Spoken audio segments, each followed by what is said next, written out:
Good evening, everybody. Thank you for hopping on in advance of our camp session 1, June 10 and 11, or session 2, June 12 and 13, coming up in Chino Hills, California. And welcome to our pre-camp webinar. So first, let's take a quick look at what we're going to be the agenda for the evening. After some quick introductions, we're going to talk through how to prepare for camp, both from a tactical, logistical, schedule standpoint, and then also with regards to your recruiting process. And then really, we're going to try to dedicate as much of the evening as possible after we go through some of those bullet points to our live Q&A. So if you have questions that come up over the course of the evening, throw them into that Q&A section. And what we'll do is, or that question section on GoToWebinar, and then we'll be collecting those and either answering them over chat now during the presentation, or we'll either I'll answer it or phrase it out to Corey as we get there. So first, some quick introductions. Corey, take it away. Awesome. Thank you, Max. So yes, as Max said, my name is Corey Spera. Along with Max, I help direct the Head First Honor Roll camp, specifically the operations side of the camps. Actually, an Honor Roll camp alumni, attended camp in 2009 and 2010. And out of those camps, I was lucky enough to get recruited to Lafayette College, where I attended and graduated in 2015. And during my time there, I was lucky enough to be the captain of that team for the back half of my career. Awesome. Thank you, Corey. And then my name is Max McKenna. I handle our marketing, some programming, customer care here for Head First Honor Roll camps. I graduated from Amherst College in 2011, where I was fortunate to continue my baseball career. After my 4 years there playing at Amherst, I first went teaching at first as a teaching fellow and assistant baseball coach up at Phillips Andover Academy in Massachusetts, and then a history instructor and head baseball coach at the Master's School in Dobbs Ferry, just outside New York City. Now, in addition to Corey and I, who you will also certainly meet on site in just a week or so, we're also going to be joined on site by some more of our full-time team who work here with us in DC full-time, as well as about 15 what we call quote-unquote red shirts who are joining us from across the country. And we're going to give some of the introductions to some of the other faces that you'll see on campus in Chino Hills. First up is Jenna Orlando. Jenna is our Associate of Operations for our Head First Honor Roll camps. Jenna, like Corey, went to Lafayette College where she graduated in 2017. She was a 4-year starter for the Leopard softball team, 2-time Patriot League Academic Honor Roll, and also was a peer mentor, peer leader with Corey, which is how we were fortunate enough to be introduced to her. You'll certainly see a lot of her at camp as well. And then another face that you'll see a lot of and voice you'll hear a lot at camp is Brendan Sullivan. Brendan is our founder and president here at the Head First Companies. Brendan went to Stanford, grew up in DC, Gatorade Player of the Year, went on to play in the Cape Cod League, was drafted in the 26th round by the Padres, went on to play for them up to AAA, as well as spring training with the Texas Rangers, before coming back and starting the Head First Companies about 21 years ago now, where we've been running experiences for kids across the country, and certainly for high academic student athletes like those we'll see in Chino Hills. In addition to some of those full-time team members, we also will be joined by some of our red shirts. We're going to highlight 4 of these. There's certainly more, but these are 4 to kind of point out. One is Jenny Rohn. Jenny is the assistant coach for the Harvard University softball team. So she will be there in addition with Lacey Wood, who'll be there recruiting for Harvard, but Jenny will be there wearing a Head First shirt, helping us to organize camp. Certainly a great resource on Harvard, and we're really happy to be having her join us. Also, Drew Sampson. Drew is a Southern California native, currently playing, just finished her freshman year for Occidental softball, where she's a class of 2022. Interesting thing here, she was an Honor Roll camp alumni herself. She attended our camps in 2016 and 2017 as part of her recruiting process, and she helped us out last year. A lot of energy, super friendly, smiling, hustling face around camp. Also, another incoming softball player at the college level, Katrina Yusuf-Polsky, just another Honor Roll camp alumni who attended in 2017 and then again last summer to our Southern California camp, where she was recruited to go to Tufts, where she is just wrapping up her high school senior year now and will be headed up to Medford, Somerville in the fall. She's a class of 2023. Well, she'll be joining Coach Mahan and the Jumbos. And then last face that we'll introduce you to here now is Bella Gargasevich Almeida.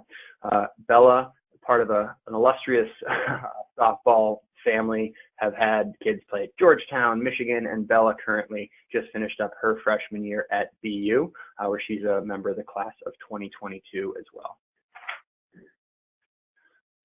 Another name that you'll be acquainted with at camp is our camp advisory partner, Diamond College Advisory Team, or as we call them, DCAT, and specifically Bonnie Pettis, who is the DCAT softball director. DCAT is a program that is meant to help high academic student athletes find, maximize, and leverage their experiences in baseball, softball, and soccer to not only get the best outcome on the field athletically for their college experience, but also academically, and really find the best college match for themselves. Bonnie, who will be joining us, is the DCAT softball director, as I mentioned. She herself was a two-sport all-Ivy League student athlete at Yale, where she played basketball and softball, went into coaching at the college softball level for a while, first at UConn and Southern Colorado, and then going on to be the head coach at Furman, where she was twice named Southern Conference Coach of the Year. And then one of the many cool things about Bonnie is that she also has been the pitching coach for Great Britain's women's national softball team, and so has traveled the world with them to go to the World Championships in China and Venezuela. Also, until recently, was an NCAA college basketball referee as well. So a lot of experience there in kind of the high academic college athletic space as a player, as a coach, and in other facets as well, and an incredible resource on the recruiting process too. And now, Corey, I'll turn it over to you for some logistical details how to prepare for camp. Awesome, Maxie. Thank you very much. Want to just go over some basic information to start here. Of course, just sort of the where and when of camp. So we're lucky enough to be hosting both of our sessions at the beautiful and expansive Chino Hills Community Park. Really an awesome setting for the type of camps that we like to run. As Max alluded to earlier, have two sessions starting at the beginning of the week of June 10th. So Monday, Tuesday, June 10 and June 11, followed by session 2, which is going to be June 12th and 13th. For both of those sessions, check-in is going to start at 7 a.m. And we'll let that run for about 30 minutes.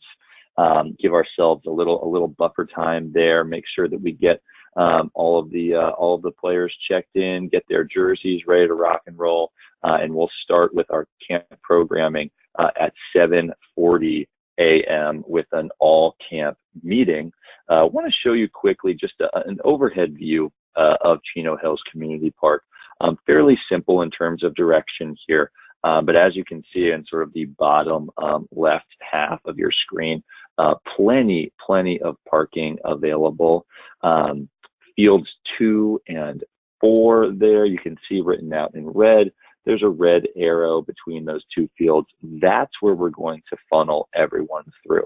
In fact, just to make sure that we don't miss anyone, you'll see that there are some other entry points throughout the facility. We will actually have people stationed there to keep you from going down those pathways. We really want to funnel everyone between fields 2 and 4 to make sure that we don't miss anybody. We'll get them checked in very near where that red star demarcates. We'll make sure everyone sort of gets their bags and things placed in the appropriate spots, and we'll have plenty of chairs, where that second red star is that says camp meeting area above it. And that's where we'll start with that 7:40 meeting that I just mentioned. So to sort of launch into that day one schedule a little bit more.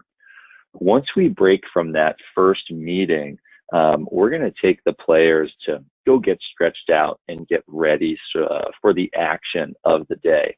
During that time, our president, Brendan Sullivan, who Max introduced a little bit earlier, he's going to be hosting a parents-only meeting in that all-camp meeting area that I showed you on the overhead map.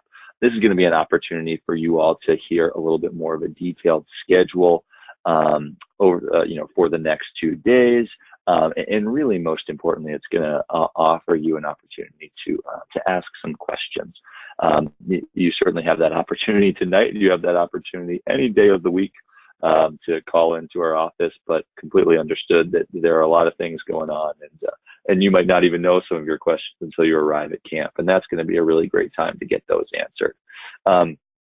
We'll make sure that we stop that all camp meeting in time to start our defensive showcase.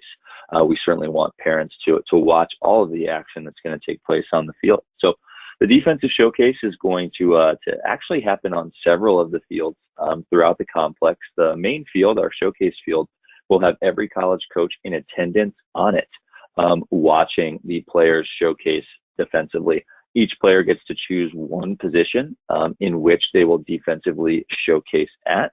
This includes pitcher. So we do have a pitcher showcase as part of the defensive showcase, but you cannot showcase as a first baseman and pitcher, for example. You're able to showcase at one defensive position. And you will do that in front of every single college coach on the showcase field. While that's going on, we're going to have other groups on other fields. And on those fields, we'll be taking some different objective assessments, things like the 20-yard dash, or better known as your home to first time, your home to home time, as well as some overhand velocity ratings as well. So once we complete that defensive showcase and every positional group rotates from the showcase field to the running drills to the throwing drills, we're going to do our offensive showcase, which is set up in a very similar fashion. We'll have the ball players hit in those same positional groups that they defensively showcased in a very similar fashion. They will rotate around the different fields of the complex, hitting in front of every single coach on the showcase field, as well as doing some objective assessments such as exit velocity ratings. And that's really going to take up the entire morning of day one, whether that's Monday, June 10th or Wednesday, June 12th, depending on what session you're attending, and a little bit of the early afternoon.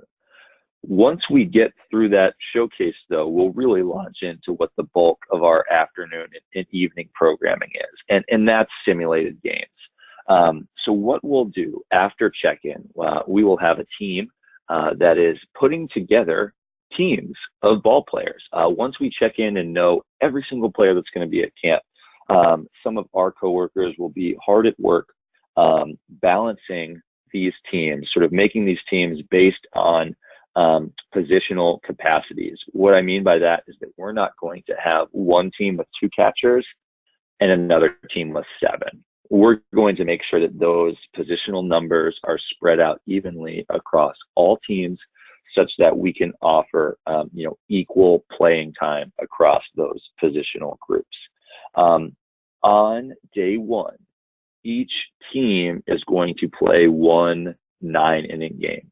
Each team will play in 2 6-inning games on day 2. We'll get to a little more day 2 information in just a bit, but to finish the thought here on some of the some of the differences about these simulated games. We pointedly named them simulated games and not games. These games are designed to, as we have written here, facilitate action and maximize opportunity. So some of the rules that we have, we always play like there are less than 2 outs.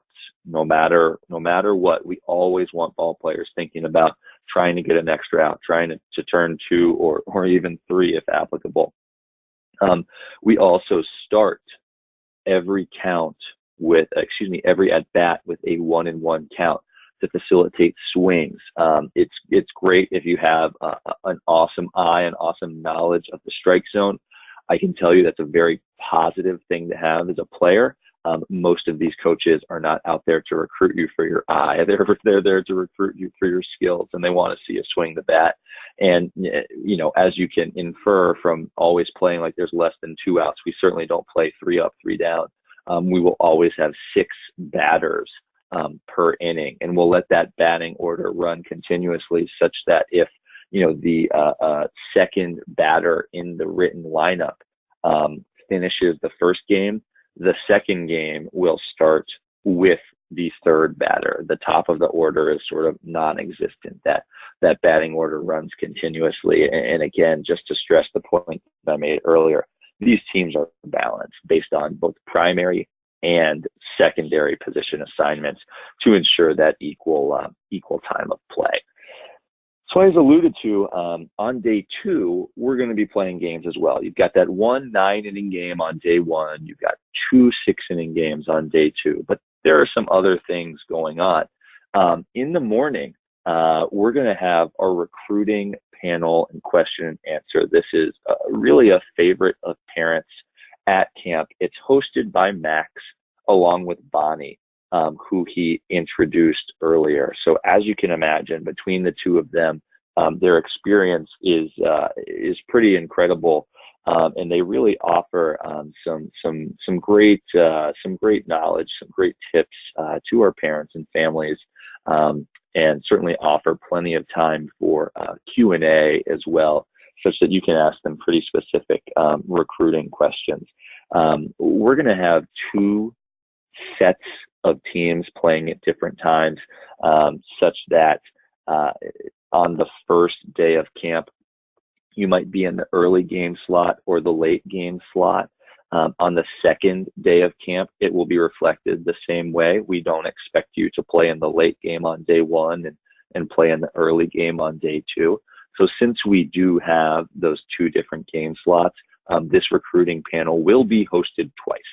It will be hosted before your ball player's first game, whether you're in the earlier game slot or the later game slot. So everyone will have an opportunity to attend this panel Q&A. In between our sets of games, we will have one on-field practice that's going to be led by the college coaches. It's another sort of favorite of camp. We split the players up based on what position they want to practice in, and they'll go to that field that's filled with all the catchers at camp. And the coaches on that field are coaches who, at their college programs, work with the catchers. So we'll do that for about 45 minutes and really offer the girls a unique opportunity to not only learn from the college coaches, but connect with them in a really interesting way too. And a couple other things that we'll have on that second day of camp. Between some of the games, much like the on-field practice, we are going to have an all-camp meeting that's led by our head first staff as well. But these meetings, they will not sort of prohibit you from leaving camp. Once you finish your last game, you will be able to leave camp and not miss any camp programming. We will sort of schedule all of that camp programming beforehand. And because we know some folks are certainly traveling locally, but others are traveling from much further away and do have flights to catch, camp will end by 5 p.m. at the latest. It'll end sometime during that 4 p.m. hour. Just a couple more things here before I kick it back over to Max. An important couple of notes here. First, footwear. Chino Hills Community Park mentioned it's a beautiful, beautiful facility. It is mixed, so it has both turf and dirt. Infield, completely dirt. Outfield, completely turf. You are allowed to wear metal spikes, but we certainly know that some people prefer on turf to wear turf shoes, molded spikes, what have you. So if you're an outfielder, you can expect to be playing on turf. Infielders, other positions, you will be pitching, catching, fielding off of dirt. Also, when it comes to bats and helmets, we certainly know that players like to travel with their own equipment. But if you are one of those people who are traveling from far away, potentially the East Coast, maybe even from outside of the country, we know that maybe bringing a bat and helmet can be a little tough. So we will have those available if you would like to use them in both dugouts of every single field. Of course, these bats are up to all current regulation and standards, and you are more than welcome to use our equipment if need be. Speaking of equipment, just another quick note here. Each player will receive a head first performance wear jersey. It will have a number that will have been assigned to you before camp on both the front and the back. So that will be given to you at the beginning of day 1 when you check in, and you will wear that for both days of camp that you attend. Awesome. Thank you very much, Corey. And now to dive in on, now that we're prepared from a logistics, schedule, tactical standpoint, I also want to talk to you guys about how to best prepare as a family, as a student athlete, for kind of your recruiting process and how to approach this 2-day opportunity and really extend it and leverage it and gain every advantage that you can out of it through direct college coach engagement. So the way that we think about college coach engagement falls kind of temporally, falls into these 3 buckets that you see here: before camp, at camp, and after camp. Before camp, so between now and next Monday, when you arrive at 7 a.m. at Chino Hills Community Park, or on Wednesday the 12th before you arrive, this is the time to take a look at the schools that are coming to camp, take a look at the coaches that are coming to camp, and start to really build and assess your list. What are, of the 58 schools that are coming, 60 schools that are coming, which are the ones that fit your list, fit the qualities you are looking for in a school? They're in the right region, they offer the right majors, they're the right level of softball for you, whatever the case is, however you're building those qualities. Assess the schools that are coming, and then this is really key: reach out to those coaches.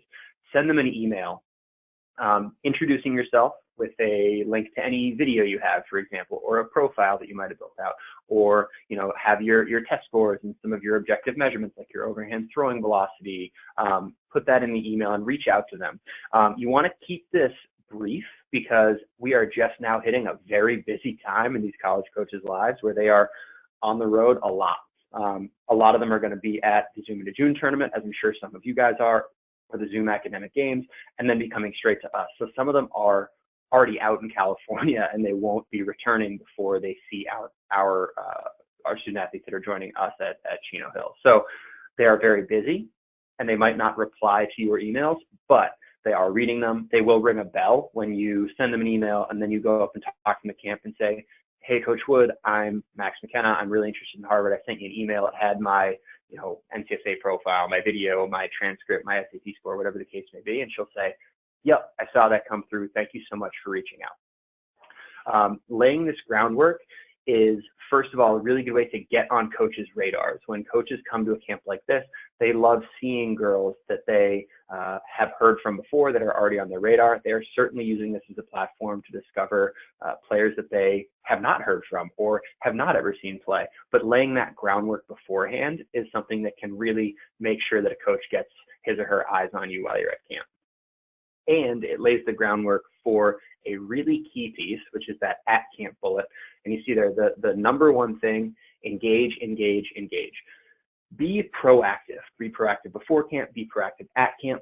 Walk up and introduce yourself to these coaches with, look them in the eye, nice firm handshake. "Hi, Coach, fill in the blank. My name is fill in the blank. I'm really interested in fill in the blank." And being proactive and really engaging with them, first of all, signifies your legitimate interest in their school, and also signifies a level of maturity that you have and a proactivity that you have in tackling this process and really being in the driver's seat of your own recruiting process. I think that being proactive is really what is going to set you up for success. And Bonnie and I certainly talk about this a lot during the recruiting panel on day 2. Being proactive is really the thing that is going to set a student athlete up for successful outcome in the recruiting process.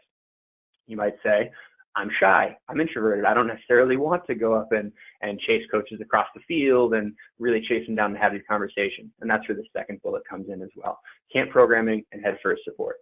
As Corey mentioned, as we were going through some of these pieces of the programming, like the games when the coaches are all in the field, or the practice when you're getting instruction directly from these college coaches and working on your specific position, there's a lot of organic opportunities over the course of the 2 days to start some really high quality conversations with college coaches, both directly related to recruiting and also in a more comfortable vein. If you don't want to go up to a coach immediately and say, "Hey coach, where do I fall on your recruiting board?"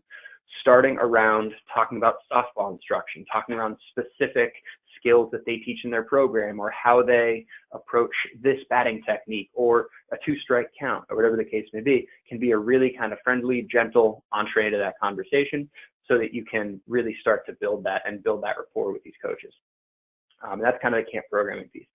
There also is, if you're looking for a specific coach or need a little help about how to start a conversation with a coach, as I mentioned, there's a lot of smiling faces and red shirts that are more than happy to help you find the right coach, start a conversation, give an introduction, ask your question about kind of what you're thinking or what might be holding you back.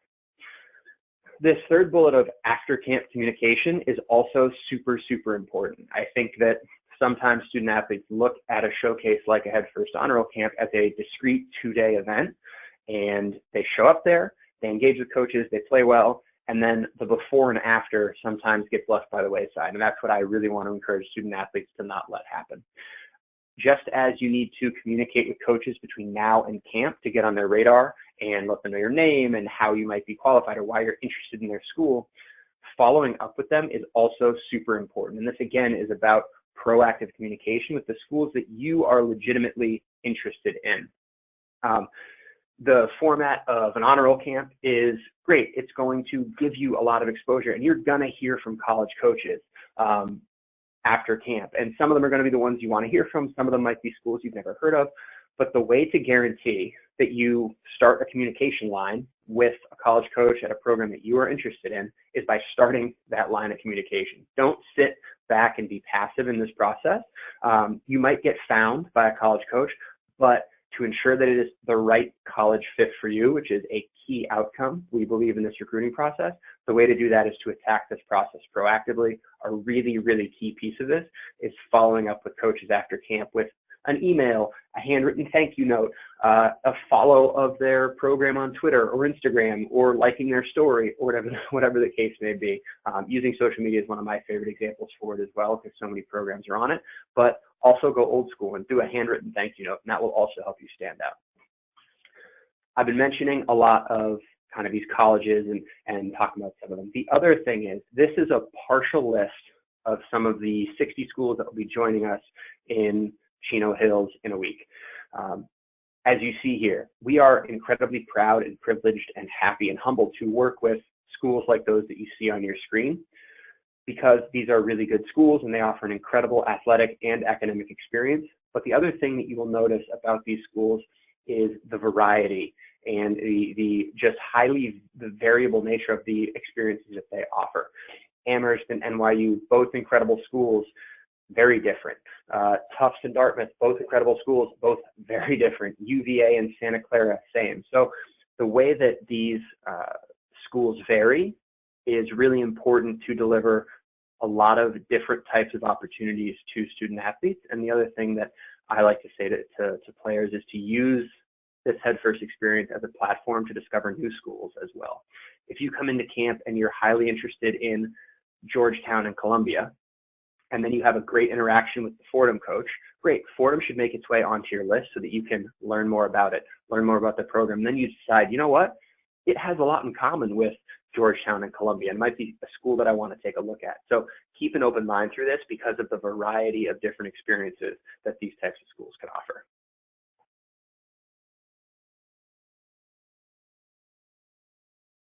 Awesome, Max. Thank you for that rundown. Very helpful.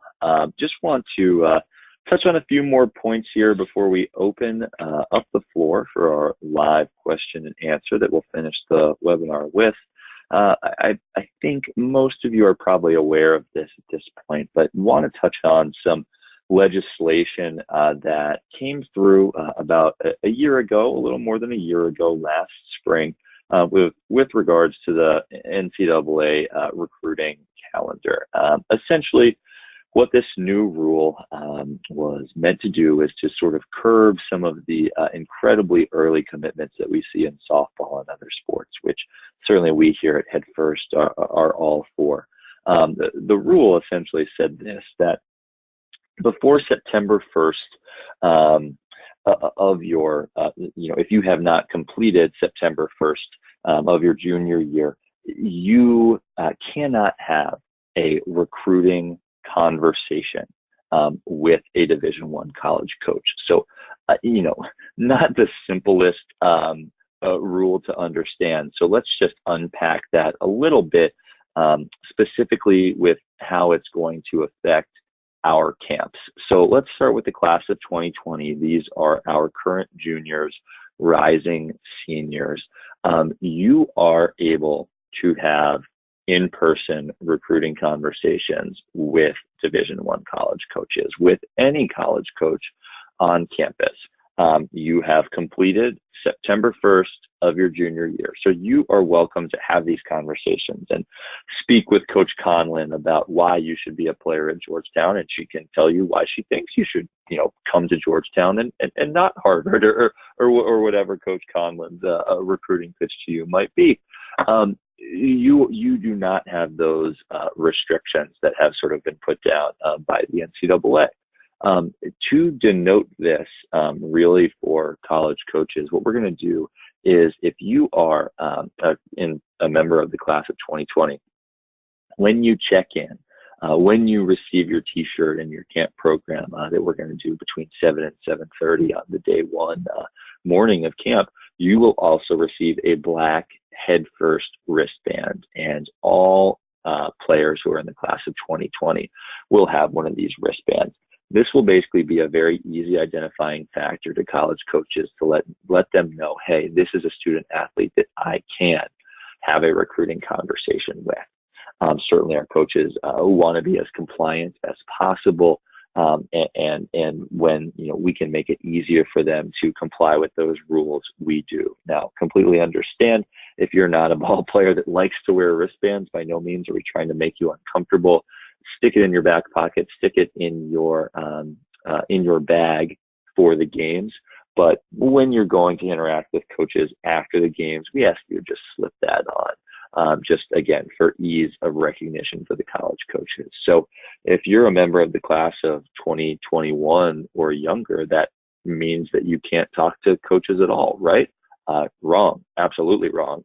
No. You are going to be in such a unique scenario of being, at a facility, rubbing shoulders everywhere you look, 55 plus 60 coaches of just some tremendous schools. And you need to take advantage of that opportunity and certainly speak with them multiple times throughout the event. So what can you do here? What can you talk about if you're not able to have a recruiting specific conversation? Well, by all means, you're certainly allowed to introduce yourself, explain pleasantries, let them know who you are, where you're from. A few other things, as Max alluded to, college coaches during the games, they're going to be on the field. They're going to be in the dugouts. They're going to be coaching you.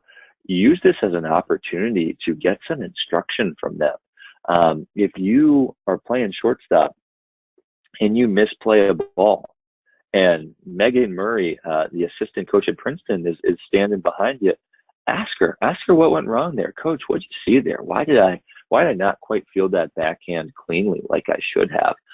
She'll be able to give you that on-field instruction, and by all means, you need to take advantage of that.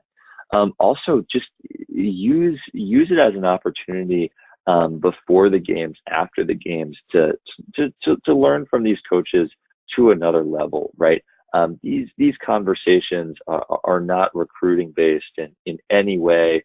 When you speak to them about sort of some of their philosophies of the game, whether it be sort of how they coach in games and in base running and positioning of players, to what their hitting philosophy is, and sort of how they teach the softball swing, or how they instruct their pitchers and what different pitches they like them to throw. So by all means, whether you are a member of the class of 2020 or you're younger, some tremendous opportunities here to connect and speak with college coaches. And I'll just add in there that this is a rule that only applies to Division I schools.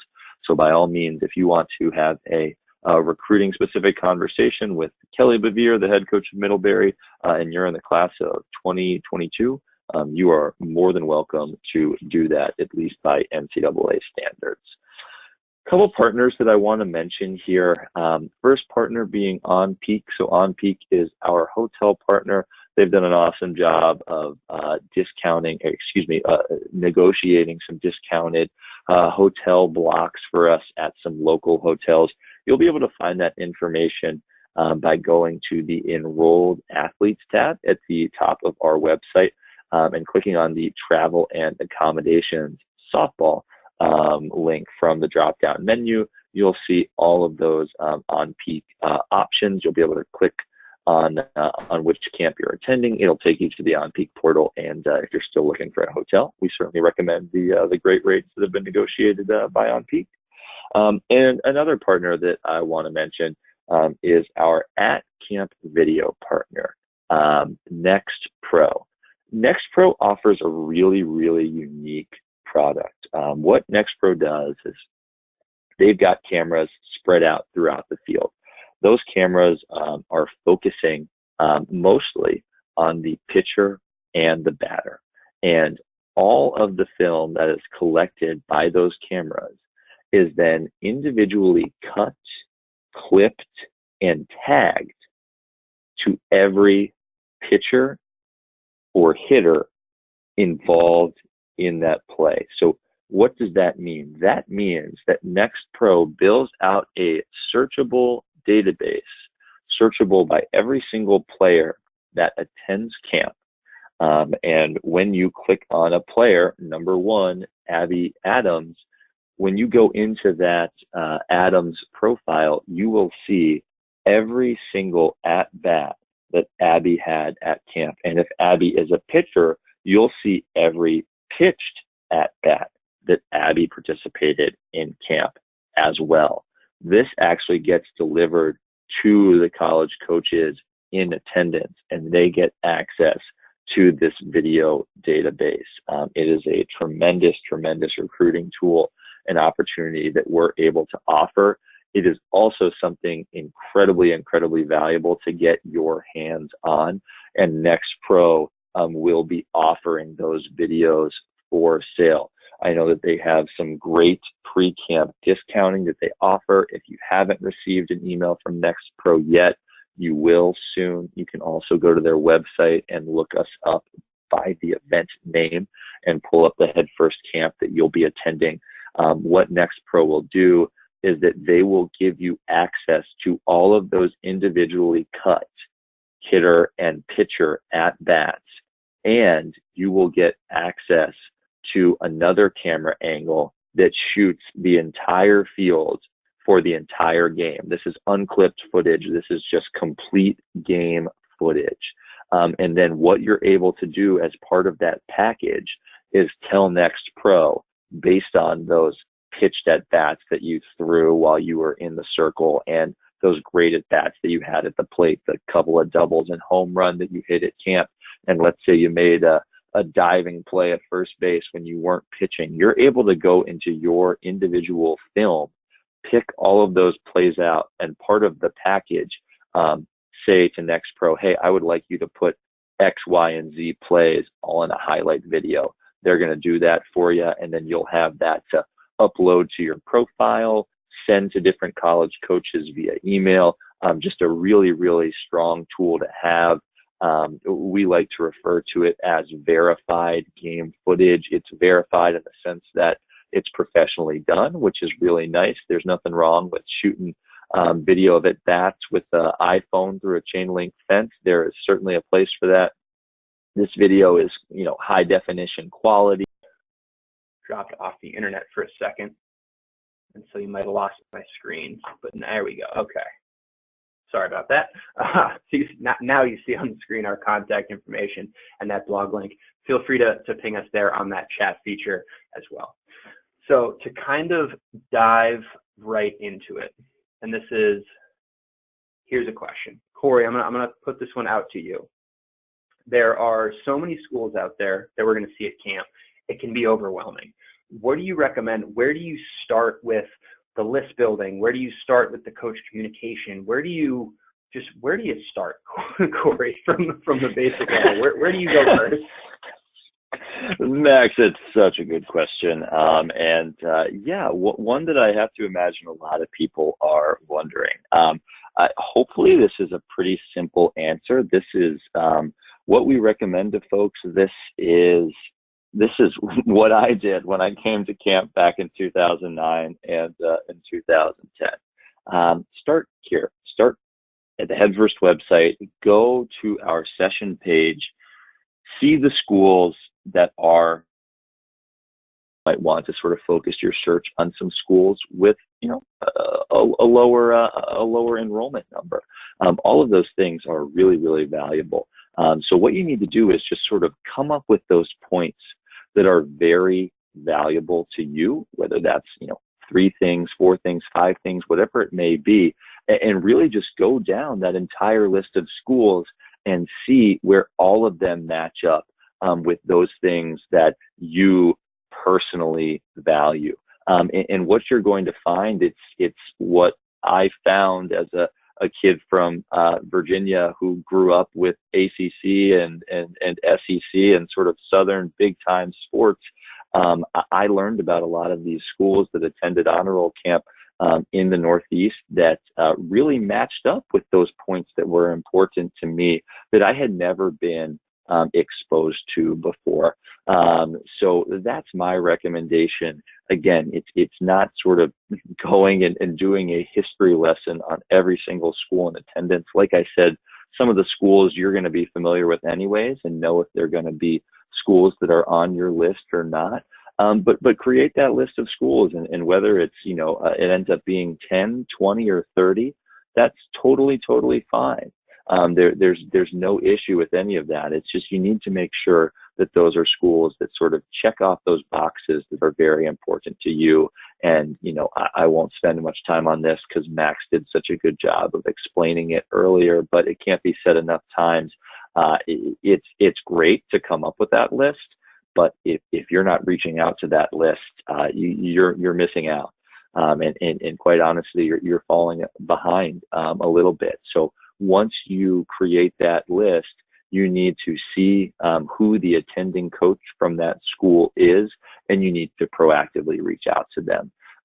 Listen, they're busy right now. They've just finished their seasons. They're doing a lot of recruiting. You might send them an email and you might not hear back before camp starts. That is totally okay, because I can tell you that they still received your email and they're marking down on their list, okay, this player's interested in me. I'm going to make sure that I check them out and get a really, really good evaluation of them. Absolutely great. I think highlighting that communication piece is so key. And I won't go into my full spiel on building a college list because I want to respect everybody's time. But the way that I think about starting this is, we say you should have a list of schools, and the natural first instinct is to go drop a list of schools, right? You say, oh, a list of schools. That means I should look at Amherst and Bates and Bowdoin and Colby and Claremont McKenna. But really what impacts the experience in college, and where I advise student athletes and families to start, isn't with a school or with a list of schools, but with a list of qualities. What are the qualities about the school? As Corey alluded to, it's size, it's academics, it's athletic competition, it's where the campus is, it's climate, it's also setting. Is it inside a city, outside a city, way outside the city? Is it rural? And think about which of these types of qualities fit what you are looking for in a college experience, and then start to match that list of qualities up against the school. So if you decide you want to go to a school of 2,000 to 3,000 that is in a small town that's 2 hours away from a city that offers a great liberal arts education, if you start with that criteria, then you discover, oh, I should go look at the NESCAC schools. I should go look at Middlebury and Amherst and Bowdoin and Bates and get a feel for those.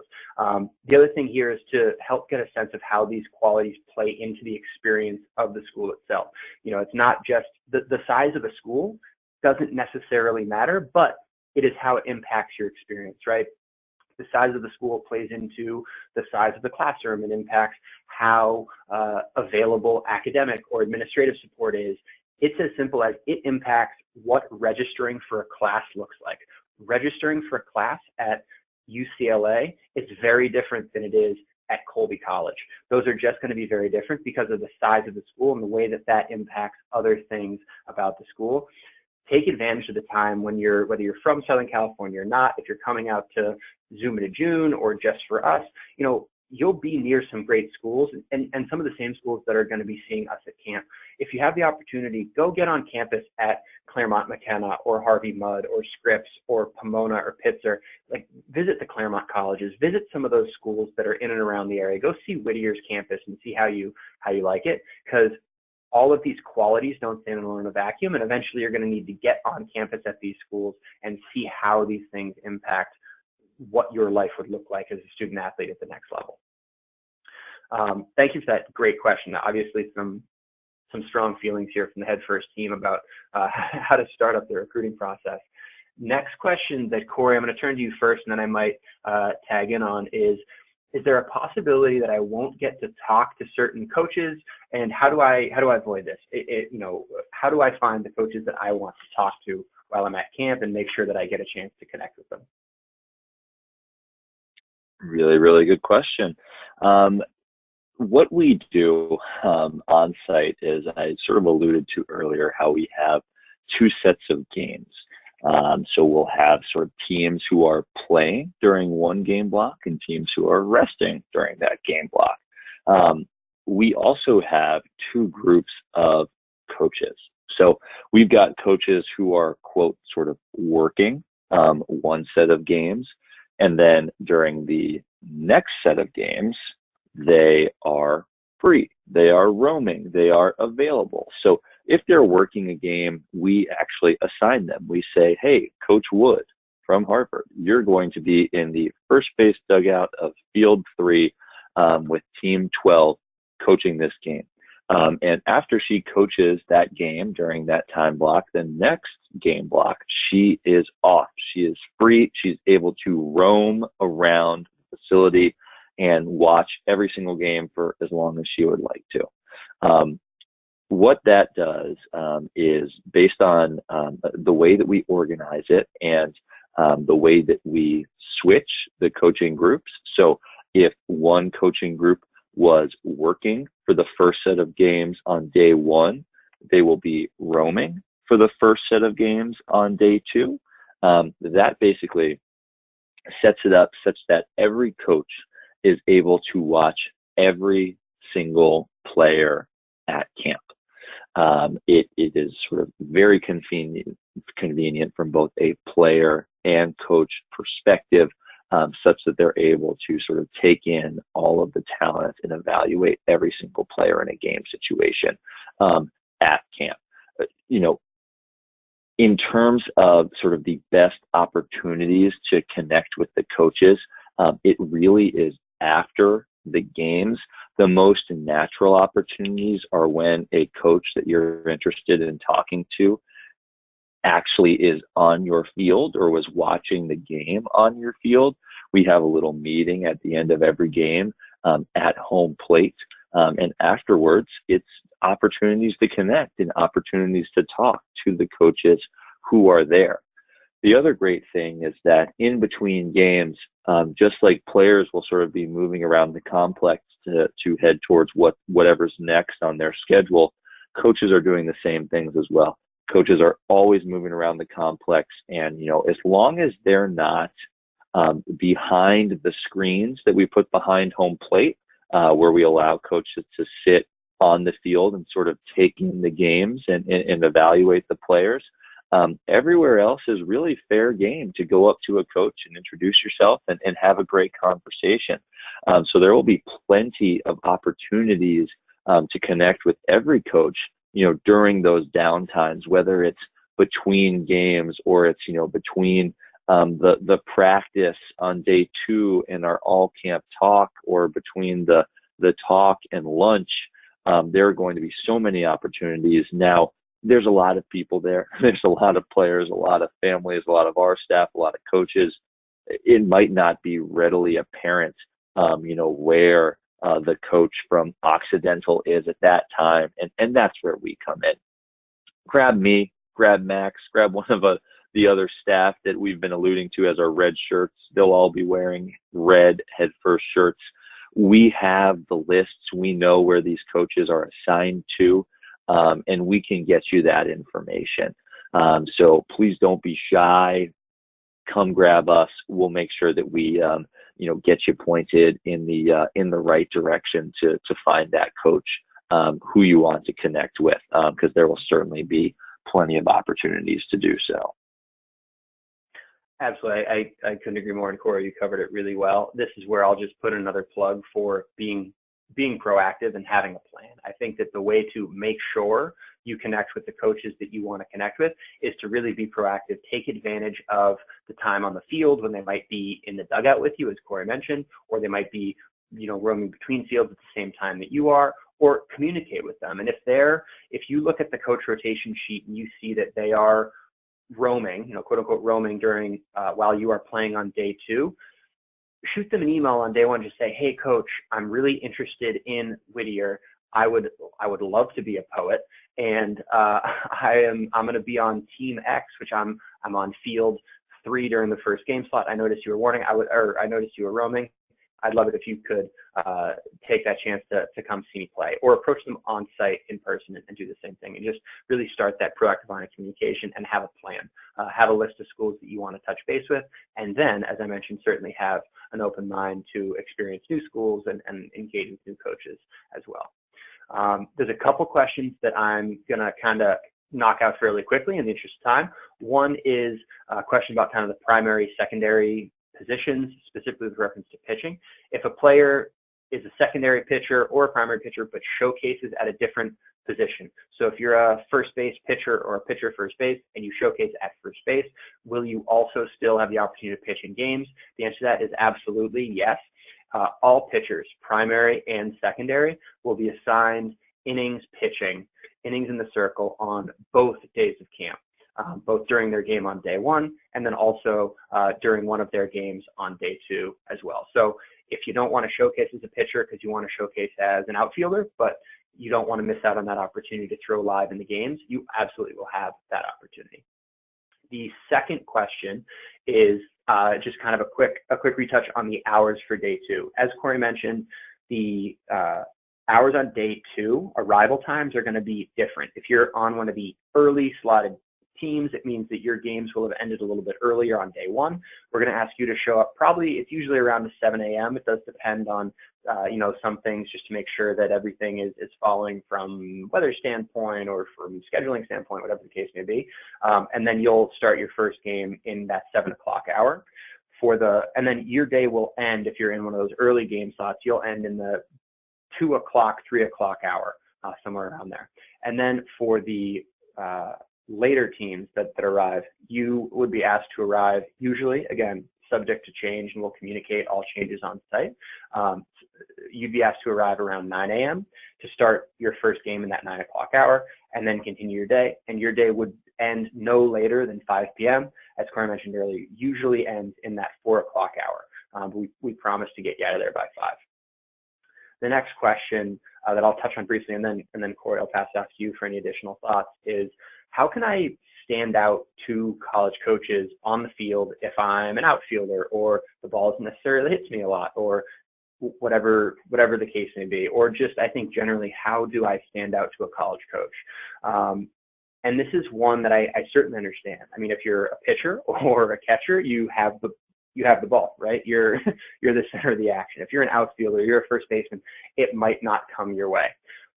But first of all, I think that's why we balance the teams, and that's why we get as many innings as possible for all these position players, is to really maximize those opportunities in the game-like situations. But you also have other on-field situations and opportunities during the defensive showcase, during the offensive showcase, during that on-field practice. You'll certainly have your at-bats where you're guaranteed to get those at-bats over the course of the 2 days games as well. And so you certainly do have opportunities to impress on the field. The other thing that I always put a plug in for is that coaches are also recruiting the quote unquote intangibles, right? They want players in their program who are going to represent their program really well. And they can tell that from how you play the field, whether or not a ball is hit to you. They can tell if you're, they're watching to see if you're backing up the base. They're watching to see if you're getting over to try to cut that ball off in the gap, even if the center fielder gets it and you're playing right field. They're watching off the ball movements as well. And so hustling, and the thing that you can control is your energy, your hustle, what you're given on the field.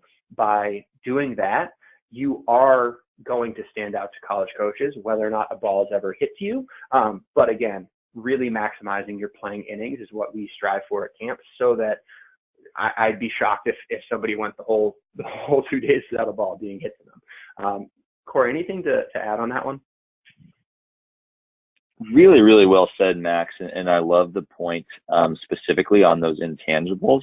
Only thing that I'm going to add on here, in addition to softball IQ that Max, you so nicely laid out there, It's also, elements of just your attitude and the way that you approach the game as well.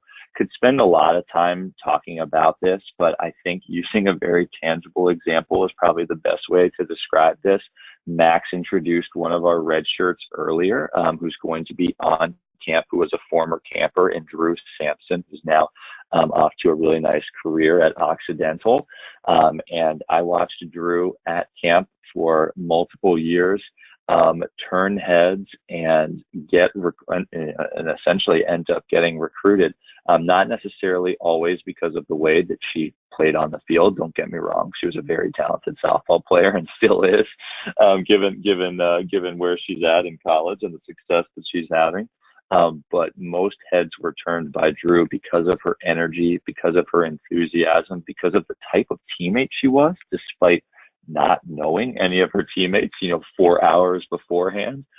When players do things like that and really act on those types of intangibles, and I'm not asking you to be a rah-rah player if that's not your personality. Be who you are, but be a great teammate, and treat the game the right way. Play with a lot of respect and just a lot of energy, and have fun out there, because I can't stress this enough. And, in a recruiting scenario, maybe it gets lost too often sometimes, but the players who are out there having a great time, being themselves and really letting loose a little bit and cheering for everyone and being those great teammates, that type of stuff stands out as well, Max. 1,000%. And those are always some of my favorite success stories. And we have some each year where just energy, positivity, being a good teammate, all those things really help coaches just kind of get to know you on and off the field, certainly. Out of respect to everybody's time, we're gonna cut this off now. We're through the questions. Again, if anything comes up in the next couple days before camp, feel free to shoot us an email, give us a call, ping us on our chat feature on our website. Certainly not the last opportunity you have to get your questions answered before we see you guys in Chino Hills. And on behalf of everybody here at Head First, we're really excited to get to see you and get to know a whole new bunch of really great student athletes. I know from looking at the profiles that we have a lot of talent and a lot of energy and a lot of really, really good student athletes coming our way. So we're really excited for that, and we really look forward to meeting you. Thank you all for your time this evening.